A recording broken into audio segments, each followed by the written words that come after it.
How do you reach the unreachable? Welcome to Tea at Taxevity, where you get insider insights from people who make life better, our many clients and friends. My name is Pramod Sharma, and our guest is Jonathan Chevreau, who is the Chief Findependence Officer at the Financial Independence Hub. Welcome, Jonathan. Thank you, Pramod. Now, in a sentence or two, please describe what you do. Well, I'm a financial journalist, really, blogger, author, social media practitioner, user, really, not entrepreneur in that sense. My thing is to present the concepts of financial independence. I make a distinction between financial independence or findependence and the traditional term retirement.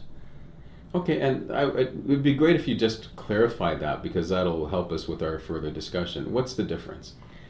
Well, retirement is something that I think young people find a rather remote concept, and the book we'll discuss, Findependence Day, is primarily aimed at young people just starting into their working lives.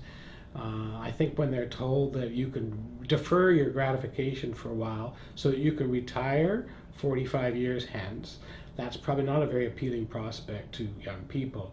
Financial independence, on the other hand, is a goal that they can understand because it makes sense to achieve independence when you're in your late 20s or 30s, if possible.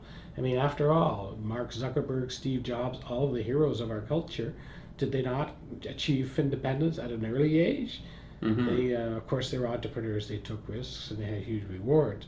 But the point is, and I think that young people in particular with the web culture, there's no reason for them to get a traditional job and worry about getting a salary for 30 years and then getting a defined benefit plan at the end of it and then have fun at the end. We talked earlier about Tim Ferriss's book, The 4-Hour Work Week. Work Week, yes. And even working 4 hours a day isn't so bad. Yes, exactly. But the phrase he uses is slave, save, retire. Mm-hmm. The model that our generation, you and I, promote, sort of bought into. There's a book called the Three Boxes of Life by the same set of authors that do What Color Is Your Parachute, and they talk about the first box is education, and then you go on to the second box, which is working for 30 years, and then the third box, finally you get a few years, 5 or 10 years of leisure or retirement. I think it's the other way around. There's only one day, and you should learn every day. You should work every day except Sunday, and you should have some leisure or retire every day. So when you think about the average day, if you watch TV in the last hour of the day, that's your retirement. And if you read a book and go to the library for a couple hours in the day, there's your education. And then hopefully in at least two-hour stints, you do some productive work, which creates billable events. Mm-hmm. Yeah, Dale Carnegie talked about living in day-tight compartments in his book, How to Stop Worrying and Start Living, which was a similar kind of idea where each day is on its own, and you want to make the best of it. Yeah, I think there's only one day, is what I say. You know, it starts the sun rises and it ends when the sun sets, and a few hours of TV or reading, and you just stir and repeat, rinse and repeat. Right, now we're talking about reaching the unreachable, which is a general issue that many people have, and we'll be using your book as an example of strategies that can be used to do that. So who were you trying to reach? Well, primarily, I used to address the baby boomers through the Wealthy Boomer book I wrote, and the Wealthy Boomer blog, and for a while a website and discussion forum. Findependence Day is really aimed at the children of the baby boomers. I'd say that the baby boomers can't really retire in the classic sense, that's air quotes retire, okay, until they've properly launched their offspring. So the book, in the U.S., there's an edition of the book, The Findependence Day. Financial planner Cheryl Garrett talks exactly to this idea of reaching the unreachable, saying, wouldn't it be nice, she says, if you could kind of lure young people in with an interesting story, and they sort of like just sugarcoat the message. And so because this book is actually a real novel, it's got a real plot, real characters, real settings, and if you look at the structure of financial planning and the structure of the classic suspense thriller novel, Ludlum whatever, it's all a series of mini goals that are overcome, and then they reset a new goal, and the reader always has suspense because they're not sure if the goal is going to be achieved or not. I try to do the same thing with Independence Day. So, and then when you think about it, that's perfectly suited to financial planning. The book takes place when the protagonists are 28, when the young couple, Jamie and Sheena, proceeds for 22 years to their age 50, which is the day that Jamie has set for his Independence Day, or Financial Independence Day. So that's what they want to do. They just want to set goals. As a novel, some of the conflicts they have are, he can't find a financial planner, he loses a business, he's betrayed by a business partner, the couple almost split, because it's very much about couples and money. So going back to the target audience, I think it's young people who they've met the love of their life at university, whatever. They have bought their first home, they're contemplating having children. In most cases, they're probably going to start in the workforce. Even if they become entrepreneurs, they're going to start with a corporate job. In which case, you've got to worry about things like take the company up on its pension plan. What are these things called RSPs? What about tax-free savings accounts? What about credit card debt? Clearly, I talk about the 7 chestnuts of personal finance. We all know that nobody can get the type of return in a TFSA investment that you can get by just paying off credit card debt interest that's charging at 18%, which is the equivalent to 29% before taxes. No investment can top paying off high credit card debt. When I saw you at a conference a couple of years ago, you mentioned that you had a concern that people in the personal finance world were writing and their main consumers were other people in that world. And the challenge was how to reach outside that. So you've taken an approach by writing a book which is designed for a general market, and it takes a fictional approach, so that's different than a lot of the books on personal finance. Now, what are you doing to reach your potential audience? How do you make them aware of your book? Well, I mean, the exercise we're going through today is hopefully one way to do that, and I know that your stuff will end up on places like YouTube that young people will congregate to. You and I are both very active on Twitter. And other social media like Facebook and Google Plus and LinkedIn, and I think that those are the platforms that really speak to young people these days, as do blogs, etc. Now, there's some truth in what I said and what you reminded me, that to some extent we're all. Well, I hope there's some truth. You said it. Yeah, I'm guilty of preaching to the choir or preaching to the converted.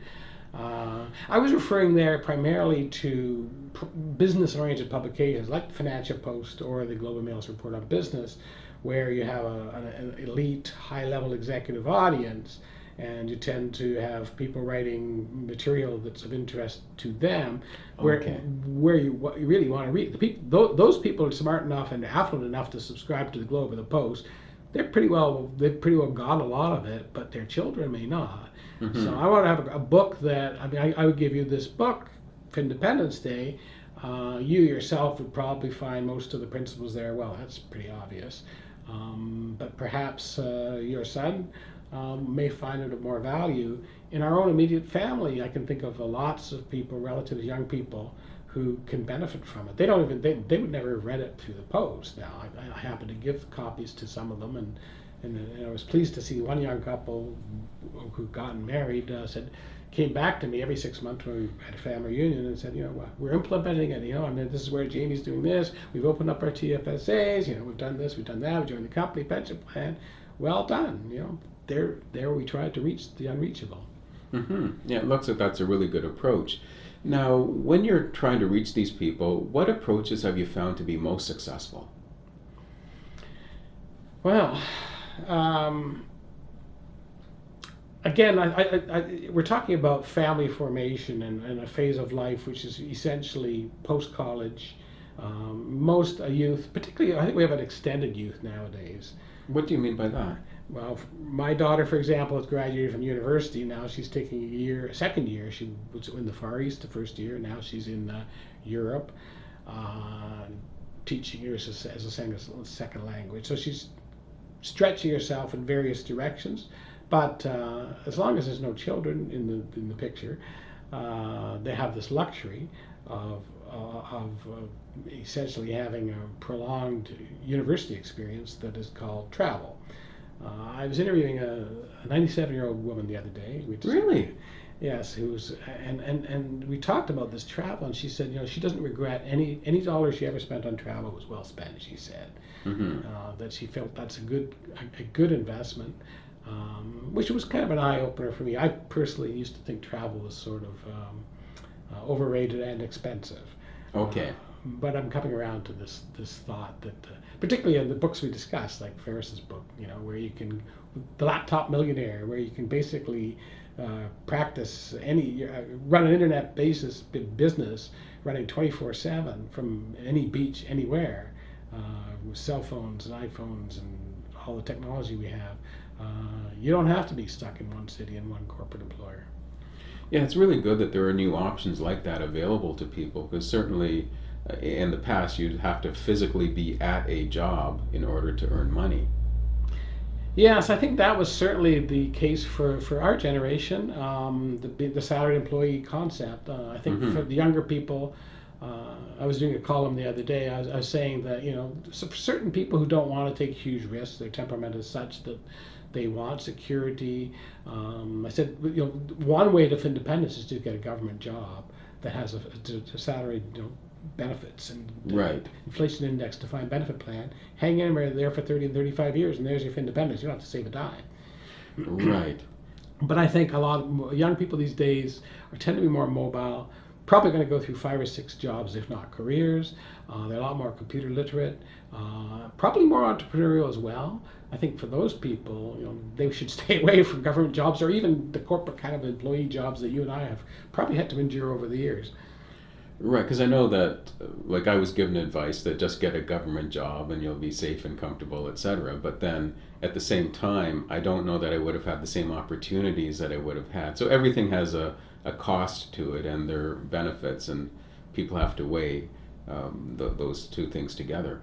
It was good advice at the time, I think, but clearly you're entrepreneurial, and I suspect your son is or will be. So it's a different world. I think the internet has changed everything. With it, the globalization, entrepreneurism, you put it all together, social media. Just think of all the tech companies that young people are completely familiar with, from Google to Facebook, etc. I mean, one, you can use them as a user and benefit from them, but two, you can buy the stocks and probably also benefit. And right now, by the time this airs, probably Alibaba will be public, and don't know if you want to put your life savings into that one, but it might make a good speculation with a tiny portion of your wealth. Right. And one of the things that's really impressed me about you over the years, besides the quality of your writing, is how you've adopted new tools. You were relatively early in adopting Twitter, and you've built a good audience there. You were relatively early in using LinkedIn, and you've built an audience there. So it's great to see that you're using different channels, because that may also be a way to reach people that would not be readers of the traditional newspapers and magazines that you had been writing for. Yeah, it's not that coincidental, because I was in the early 80s. My first real job in journalism was at the Globe and Mail, and I was one of the early tech reporters. So I had the privilege of interviewing people like Steve Jobs and Bill Gates back then. Like, were they in Canton when They would come to Canada for. I was there I interviewed Jobs in 1984 for the Mac launch. Okay. They brought him up to Canada to do it, and if you see his biography, the biography with the picture of the young Steve Jobs, that young, intense, dark-haired look, that's exactly how I remember him being, and he was quite a scary interview. Gates, same thing. I wasn't a journalist, but it was later we were in PR, and we would bring up Microsoft Canada would bring Gates up for these big bill fests. Wow. Yeah, so it's not that surprising that when I became a financial journalist, I still have part of my DNA as the technology. So ultimately, you add it all up, I should be the world's greatest technology stock investor. You would think. But maybe it doesn't work that way? Well, I bought Apple really early in the game. Unfortunately, I sold it a year after, just as the iPod came out. So it was a great buy, but a terrible sell. Yes, lessons to be learned. So it looks like you have been able to reach unreachable people like Jobs and Gates over your career. Well, that's unreachable in a different sense of the word. I think. Yes. I think we're discussing younger people who aren't really receptive to the message. I mean, again, come back to my premise that if you're a young person, the word retirement does not resonate. because Okay. it's too far away. It's like, well, it's like, oh, I'm going to sacrifice all my fun when I'm in my 20s and 30s so that I can have fun when I'm 75. I mean, to someone who's 25, somebody who's 60 plus is like practically a corpse. Right. And so, why should I go without this and this and this in my 20s, my vibrant youth, so that the older corpse version of me has a little money? It doesn't make sense. But if you reframe the discussion in terms of independence or financial independence, that if you can achieve independence by the time you're 30 or 35, then you have freedom to build your own web business, to travel the world and write a few books, to take execute your real dreams, whether it's to write a symphony if you're a musician, to write a novel if you're a writer, to go to Hollywood, to become a comedian, all these things. The boomers, I think, are just coming into their own. They put in their 30 years and they probably regret not having tried for their dreams earlier. I have a friend who's about your age, and he was a financial advisor. He was profiled in Money Sense, and he started going to taking improv lessons at Second City. Okay. And now he's on the big screen. He's over at TIFF. He's halfway towards becoming an actor. He's got an agent. But it all started with, actually, the improv is quite similar to something we've discussed, which is Toastmasters. Yes, we're both members of that. Yes, an organization I really recommend for young people. It's very low cost, and not only does it make you confident with public speaking and interactions like we're having, but the second big part of it is leadership.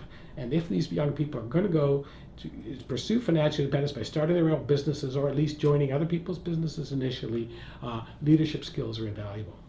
Yes, yeah. People, when they think of Toastmasters, tend to think of public speaking, but the leadership part is also very important. Yeah, and there's two booklets, and you tend to go into there thinking it's just, I'm just here for the public speaking. Slowly they get you to realize it's all about the leadership component. So quite clever that way. Right. So if I hadn't been in Toastmasters, I never would have had the confidence to do interviews like this, because I never felt comfortable speaking impromptu. I'd always want to have my notes, and then when you have notes, it's easy to stumble over them or lose eye contact. And so Toastmasters can be a great opportunity for people. Yeah, and they're available just about everywhere. There's chapters, you name it. So just get onto Google and dial in your local city or part of the city, and you can certainly find a place to go. And what are you up to these days? Well, right now I have some multiple clients. I became the editor at large at Money Sense in the spring of 2014. They've contracted me back to do 2 blogs a week for them. I also do a blog on my own site, FinDependenceDay.com, and soon FinancialIndependenceHub.com. Those blogs mostly are picked up by Money Sense. I also do the regular column in the magazine. But I'm also writing again for the Financial Post, which I was there for 19 years beforehand. I'm also writing for Motley Fool in Canada. Oh, Motley Fool. I didn't know they had one in Canada, because I read a lot of their stuff from the U.S., and it's one of my favorite sources. It's I think they've been in Canada about 2 years. I really enjoy listening to their podcasts, and Chris Hill in particular. So I'm a podcast guy. I like to combine 2 or 3 activities. So if you can put a financial podcast, I do listen to Jim Cramer as well, even though some people criticize him. I think he's pretty responsible. And as well, there's BBC, and there's various other. Pete Banerjee has a good one. You're doing this. What a great way to combine exercise and learning at the same time. And we only have 24 hours a day. I said we all have just one day. It's the same day. And if you can get more out of it, because now the other thing is longevity. And yes. Your term taxevity, just like Findependence, is sort of a neologism, which I understand to mean tax and longevity. Well, why don't you explain it?